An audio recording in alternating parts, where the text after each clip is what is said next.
TV इंडस्ट्रीजला मोठा धक्का बसला आहे।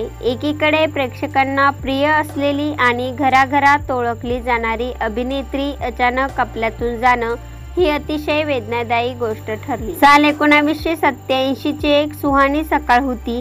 मुंबई जवळच्या ठाणे शहरात एका गोंडस बाळाचा जन्म झाला। त्या बाळाचं नाव ठेवलं गेलं प्रिया। घरात साधा वातावरण होतं, पण स्वप्न मात्र मोठी होती। प्रिया लहानपणापासूनच हसतमुख स्वभावाची होती। शाळेत नाटक, सांस्कृतिक कार्यक्रम, भाषण स्पर्धा सगळ्यात ती नेहमी पुढे असायची। अभ्यासाबरोबरच तिला कलेचीही वेड होती। कॉलेजपर्यंत पोहोचताना तिची आवड अभिनयाकडे अधिक गडद झाली। लहान मोठ्या नाटकांमध्ये भाग घेताना तिला जाणवलं तिचं खरं मन तर ह्या अभिनयाच्या दुनियेतच आहे। पहिला मालिकेचा प्रवास होता या सुखानो या। इथूनच तिच्या अभिनय कारकिर्दीची सुरुवात झाली। पहिल्यांदाच वेळी पडद्यावर झळकताना प्रेक्षकांनी तिची सादगी आणि अभिनयाची ताकद ओळखली। त्यानंतर तिला मराठी मालिकेत 4 दिवस सासूचे मध्ये काम मिळालं। मराठी प्रेक्षकांमध्ये प्रियाचं नाव लोकप्रिय होऊ लागलं, पण तिचं भाग्य इथेच थांबणार नव्हतं। साल 2007 मध्ये तिला हिंदी मालिकेत कसम से मध्ये काम करायची संधी मिळाली। इथे तिने विद्या बाली ही भूमिका केली। हिंदी टेलिव्हिजनवरील हा तिचा पहिला पाऊल होता। एका मराठी अभिनेत्रीला इतक्या मोठ्या हिंदी शो मध्ये संधी मिळणं हे मोठं यश होतं। प्रेक्षकांनी तिला आवडलं आणि प्रिया हळूहळू मुंबईतील घराघरात ओळखली जाऊ लागली। यानंतर तिच्या करिअरने अक्षरशः उंच भरारी घेतली। 2009 मध्ये आलेल्या प्रसिद्ध मालिकेत पवित्र रिश्ता मध्ये तिने वर्षा सतीश हिची भूमिका केली। हा तिचा असा रोल होता जो थेट प्रेक्षकांच्या हृदयात घर करून राहिला। ह्या मालिकेद्वारे प्रिया देशभरात पोहोचली। मालिकेतील मुख्य कलाकारांसोबत तिची जुळलेली जोडी आणि तिचा अभिनय इतका पारंपरिक होता की लोक तिचं नाव लक्षात ठेवू लागले। प्रिया फक्त गंभीर भूमिका करणारी नव्हती, तिने कॉमेडी सर्कस मध्येही भाग घेतला आणि तिच्या विनोदी कलाकारांनी प्रेक्षकांना खळखळून हसवलं।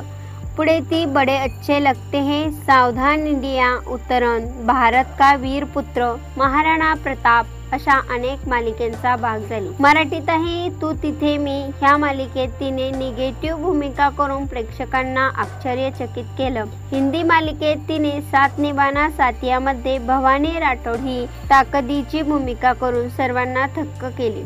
फक्त टीव्हीच नव्हे तर प्रिया सिनेमातही दिसली। मराठी चित्रपट टी आणि इतर मध्ये तिचा अभिनयाचं कौतुक झालं। करिअरसोबत तिचं वैयक्तिक आयुष्यही सुंदर रंगांनी भरलेलं होतं। एके दिवशी ती अभिनेता शतानू मोघे यांना भेटली। ओळख हळूहळू मैत्रीत आणि मैत्रीतून प्रेमात बदलली। दोघांनाही 24 एप्रिल 2012 रोजी लग्न केलं। लग्नानंतर प्रिया अभिनयात सक्रिय झाली। शतानू मोघे स्वतःही अभिनयाशी जोडलेले होते, त्यामुळे दोघांनीही एकमेकांना कायम पाठिंबा दिला। प्रियाचे सासरे दिग्गज अभिनेते श्रीकांत मोघे यांच्यासोबत तिचं नातंही खूप जिव्हाळ्याचं होतं। प्रेक्षकांना वाटत होतं की प्रिया आयुष्यभर आनंदात जगेल, पण नियतीला काहीतरी वेगळंच मान्य होतं। प्रियाला कॅन्सर झाला। जवळपास 2 वर्ष तिने या आजाराशी झुंज दिली। उपचार सुरू राहिले, पण आजार वाढतच गेला। तरीही तिने कधी सोशल मीडियावर आपला दुःखाचा चेहरा दाखवला नाही। नेहमीच हसतमुख राहिली। आणि मग 31 ऑगस्ट 2025 ची सकाळ आली, जी सर्वांना रडवून गेली। मुंबईच्या मीरा रोड येथील आपल्या घरी प्रियाने अखेरचा श्वास घेतला। तिचं वय फक्त 38 वर्षाचं होतं। इतक्या कमी वयात एवढी मोठी अभिनेत्री आपल्यातून जाणं हे टेलिव्हिजन आणि चित्रपट क्षेत्रासाठी प्रचंड मोठं दुःख ठरलं। तिच्या सहकलाकारांनी भावनुक होऊन सोशल मीडियावर श्रद्धांजली व्यक्त केली। पवित्र रिश्ता मालिकेतील तिची ऑन स्क्रीन बहीण अंकिता लोखंडे पासून ते मराठी कलाकारांपर्यंत सगळ्यांनी तिच्या जाण्याची हळहळ व्यक्त केली।